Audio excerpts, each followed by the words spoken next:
सिर्फ अपने गुरु की कोई मछली खाने की चाहत में युवक ने उसे चुपके से बाहर निकाला और कुछ ही सेकंड में उसका फिलेट बना दिया। जब उसने मछली को वापस पानी में डाला तो कट की तेजी के कारण उसकी नसें प्रतिक्रिया नहीं कर पाई और वह सिर्फ आदतवश तैरती रही। उसके गुरु ने यह सब देख लिया।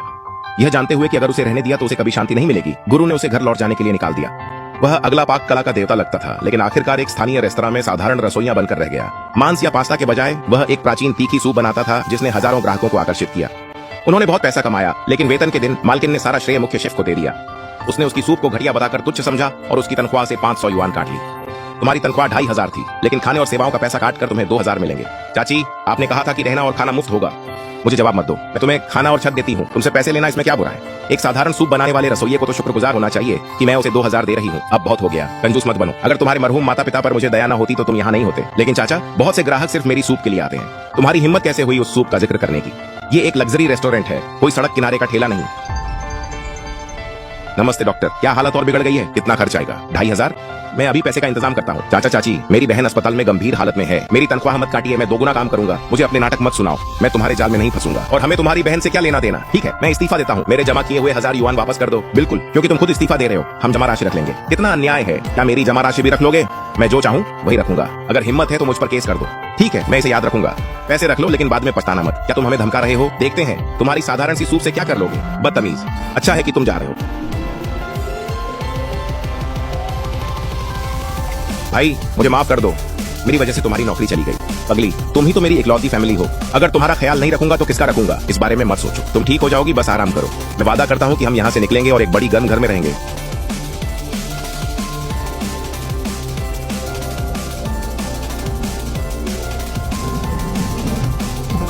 दादा, माता पिता, माफ करना कि मैं निकम्मा हूँ और अपनी बहन को तकलीफ दी। आज से मैं हमारी पारिवारिक सूप को मशहूर करूंगा ताकि उसके इलाज का खर्चा उठा सकूं। मैं उन सभी को पछताने पर मजबूर कर दूंगा जिन्होंने हमें अपमानित किया। सूप की आत्मा एक अच्छा शोरबा है। इसमें ताजा गाय और भेड़ का मांस होना चाहिए। मशरूम, ग्लूटेन और आटा सबसे अच्छी क्वालिटी का होना चाहिए। लेकिन मेरे पास सिर्फ 100 युआन बचे हैं। मुझे हर चीज में बचत करनी होगी। चेन, तुम यहाँ क्या कर रहे हो? क्या तुम मांस नहीं खरीदते? तुम्हारा सूप बहुत स्वादिष्ट है। श्रीमती शेंग, मैंने रेस्तरां छोड़ दिया है। तुमने छोड़ दिया? क्यों? अगर सब लोग सिर्फ तुम्हारे खाने के लिए आते थे। मुझे पता चला कि तुम्हारे कंजूस चाचा चाची तुम्हारी तनख्वाह चुरा रहे थे। ये लो, मुझे पता है कि तुम मुश्किल में हो। मैं तुम्हें यह तोहफा देती हूँ, जब तुम सफल हो जाओ तो मुझे सूप पिलाना। तुम्हारी प्रतिभा के साथ तुम्हें कभी भूखा नहीं रहना पड़ेगा। आप सभी का बहुत धन्यवाद। आंटी जांग, आंटी ली, सच में मैं लिन चेन आपकी इस मेहरबानी को जीवन भर याद रखूंगा।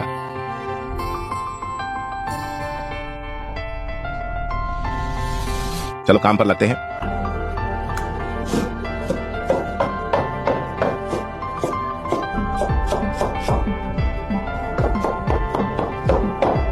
दादाजी कहते थे कि ग्लूटेन को मजबूत बनाने के लिए अच्छी तरह गूंथना जरूरी है। सिर्फ तभी सबसे बेहतरीन बनावट मिलती है।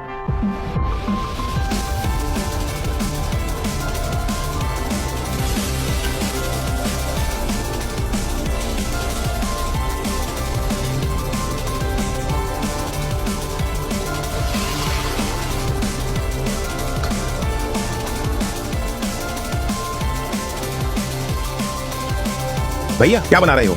बहुत स्वादिष्ट खुशबू आ रही है। चाउनियन, मेरी तीखी सूप चखो।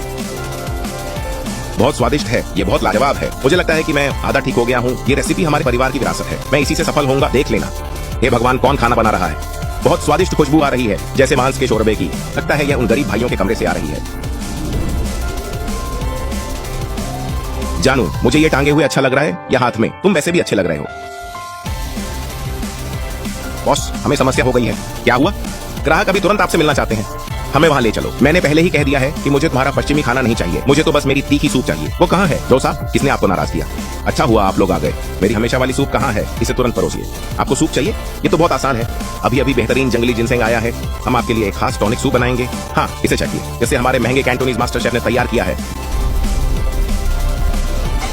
जो साहब, आप क्या कर रहे हैं? मैंने कहा था कि मुझे तीखी सूप चाहिए। क्या आप लोग समझ नहीं रहे? आप मुझे ये कचरा दे रहे हैं। क्या यहाँ ऐसे ही व्यापार होता है? लेन मालिक, हमने यहाँ की जगह और उसी सूप के लिए मेंबरशिप ली थी।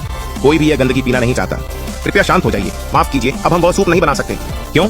वह सूप बहुत साधारण है, इसीलिए हमने उसे बनाने वाले को निकाल दिया। क्या मूर्ख लोग, आप लोग इतने अच्छे मास्टर को कैसे निकाल सकते हैं? अगर वह सूप न होता तो मैं कभी इस घटिया जगह पर नहीं आता। बिल्कुल सही। ध्यान से सुनो, अगर कल दोपहर तक मुझे मेरा सूप नहीं मिला तो हम अपनी सारी आजीवन सदस्यताएं रद्द कर देंगे।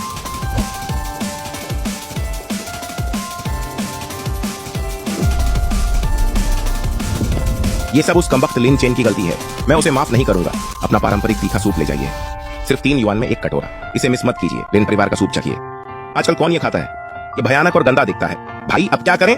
कोई भी हमारा सूप खरीदना नहीं चाहता। चिंता मत करो, मुझे पता है कि लोग अच्छे स्वाद की कदर करेंगे।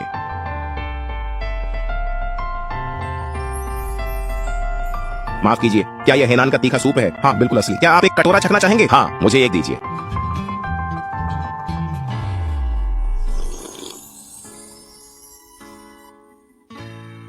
यही स्वाद है। सालों हो गए मैंने इसे नहीं चखा था। ये मेरी माँ के बनाए सूप जैसा ही स्वाद है। मुझे 5 पैक करके दीजिए, मैं इन्हें अपने सहकर्मियों को दूंगा। भाई हमारी पहली बिक्री हो गई। अलविदा। भाई हमें पहले ऑर्डर से 20 युआन मिले। ये तो बस शुरुआत है, जल्द ही हम इससे कहीं ज्यादा कमाएंगे। अब क्या करेंगे? जो को कल ही अपना सूप चाहिए, नहीं तो वह सदस्यता रद्द कर देगा। ये तुम्हारी गलती है कि तुमने उसे निकाल दिया था। अब हमें इसकी सजा भुगतनी पड़ रही है। शांत हो जाओ। मैंने पता लगाया कि वह लड़का पश्चिमी चौराहे पर एक स्टॉल लगाता है। सच में? जल्दी जाओ, उसे उसकी हांडी और रेसिपी के लिए 10,000 युआन दे दो। 10,000? उस बेकार चीज के लिए तो ये भी ज्यादा है। 3,000 भी बहुत ज्यादा है। इसीलिए तो पूरी गली में बदबू फैली थी। तो वो आप दोनों थे। क्या चाहते हो? मेरा स्टॉल आपके कारोबार में दखल नहीं देता। लिन चेन, ये मत कहना कि मैं बुरा हूँ। मैं तुम्हें हांडी और रेसिपी के लिए 3,000 देता हूँ। पैसे लो और यहाँ से चले जाओ। मैं तुम्हें फिर कभी नहीं देखना चाहता। भाई दादाजी कहते थे कि हमारी रेसिपी सोने से भी कीमती है। इसे उन लोगों को मत बेचना जो इसकी कदर नहीं करते।